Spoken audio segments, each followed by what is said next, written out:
Right now, the division don't stand still. Like, this is crazy. You know, hey, look. The matchmakers know their job. They know better than me what they doing. But right now, they got the hottest division and ain't nobody fighting. You got Islam out there playing wrestle ball, you know. You got Protez out there partying and clubbing. You got Morales out there twerking and twirling. You got JDM still at the house crying. You got Leon missing again. You got Bilal trying to sell war meals. You got Garry watching in the corner. Boy, I don't know what's going on. Like, what's going on with the welterweight division? We got to get things active. And then, and Shavkat gone. And Shavkat knocked out the rank. Kyoji Horiguchi has broken into the flyweight top 5 after defeating Amir Albazi this past weekend. This victory caused Albazi, Brendan Moreno, and Asu Almabai to each fall 1 position in the official rankings. The bantamweight rankings saw Mario Bautista climb to the number 8 spot following his main event triumph over Vinicius Oliveira at UFC Vegas. The heavyweight division welcomed newcomer Rizvan Cunha at number 6 after his victory over Jailton Almeida, who slipped 2 places to number 8 and is anticipated to transition to light heavyweight soon. Joaquin Buckley has returned with another passionate social media tirade, targeting welterweight fighters for their lack of activity and calling for more engagement within the division. Ideally, I mean, everyone keeps saying, what do you want? I want Peter Young next. I hate the idea of him coming off back surgery and fighting Merab. It's just like, I'm like, especially if he tries to rush it. I've fucking rushed it with my hip, and that was not completely different than a back. I don't know how extensive his back surgery is. Like, it sounds bad. Back surgery? Back surgery does. And then you're going to fight Merab. You're going to fucking fight Merab within a year after having back surgery. It sounds like a fucking terrible mistake. So, I don't know. So you want him to fight you off of back surgery? Dude, he don't let the... Yes. I'm not going to go out there and shoot and try to wrestle him. You imagine trying to go through fight camp trying to wrestle? Kidding. No, I know you are, but I think, and it makes sense. Why would you fight Merab after back surgery when you can fight me? I suck at wrestling. I can't grapple. I'm 1-2. Sean O'Malley warns that Peter Yan would be making a critical error by accepting an immediate rematch with Merab Dvalishvili upon his return from injury. Yan recently underwent significant spinal surgery that will keep him out of competition for several months at minimum. Despite the UFC's reported assurance of a title rematch for Dvalishvili, O'Malley expressed concerns about rushing into such a challenging bout immediately after major surgery. During his podcast appearance, O'Malley proposed that Yan should consider facing him instead of jumping straight back into a title fight against Dvalishvili following his medical recovery. But then I got injured in the gym, and then that opportunity got taken away. It was a short notice fight as well. I've never done one of those, so that would have been exciting. Who was the person? RDR. Yeah. On 5 weeks notice, 6 weeks notice, and I was already training, so I was getting ready for a fight. So it would have been like, right, I've never done this before. You're fit, hop in there. But then that moment got taken away from me. But that's, in hindsight, the best thing. Even though I wasn't happy with it then, it was the best thing. And then AfroSoul happened, so that was just the best. Yeah. Israel Adesanya disclosed in a YouTube video that he was scheduled to meet Robert Whittaker on short notice, but the potential matchup collapsed when he sustained a training injury.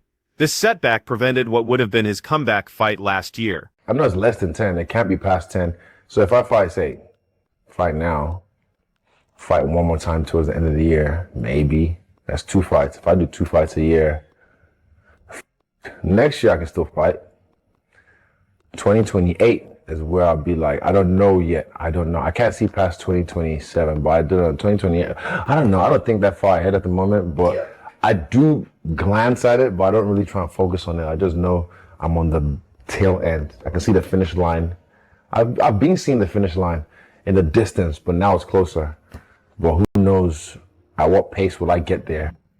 Regarding his future in the sport, Adesanya acknowledged that retirement has crossed his mind, though he maintains that he still has several competitive fights remaining in his career. I feel that I still have a couple more years, and a priori I'm already winner because I beat cancer 3 times.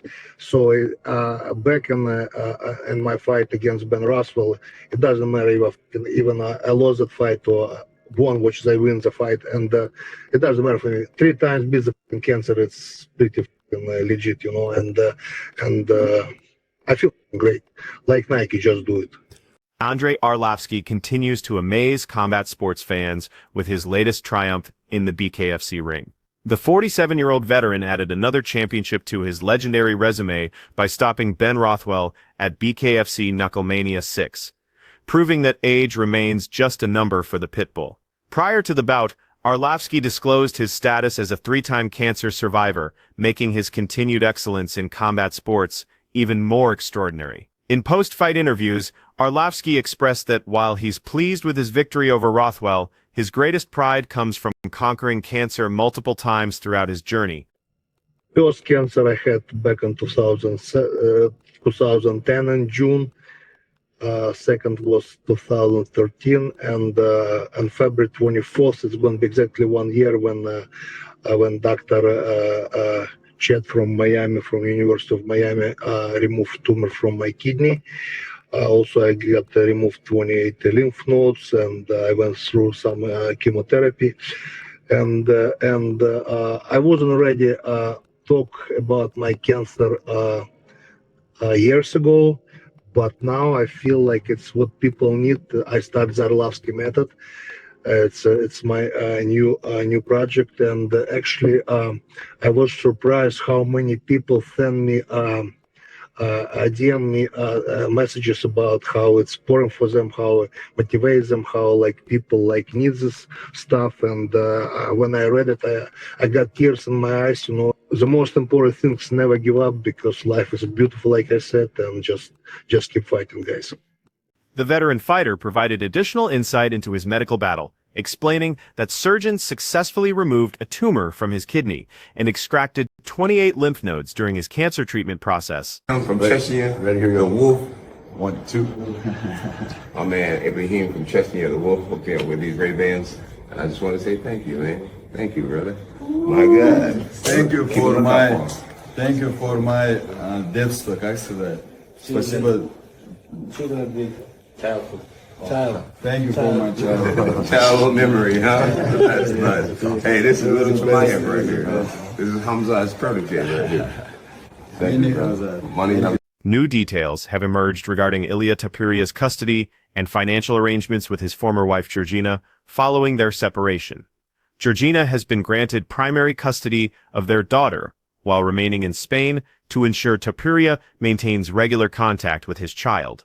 Their visitation schedule accommodates Tapiria's professional commitments, and the financial terms align with what the champion proposed several months earlier. The agreement requires Georgina to stay in Spain with their daughter, while Tapiria returns to his Madrid estate, which features a fully equipped training facility, representing a substantial financial investment. With these personal issues resolved, focus shifts to Tapiria's octagon return and a probable title defense against interim lightweight champion Justin Gaethje. John Jones recently received eyewear from a Chechen associate who believes this individual could develop under Khamzat Chimaev's guidance. The fighter maintains an impressive 8-1 record in bare-knuckle competition and remains perfect at 4-0 in mixed martial arts. Two significant middleweight contests are reportedly being finalized for upcoming UFC events. MMA insider Ruben Carter confirms that Dricus du Plessis versus Brendan Allen has been officially scheduled for UFC 37 in Miami, Florida.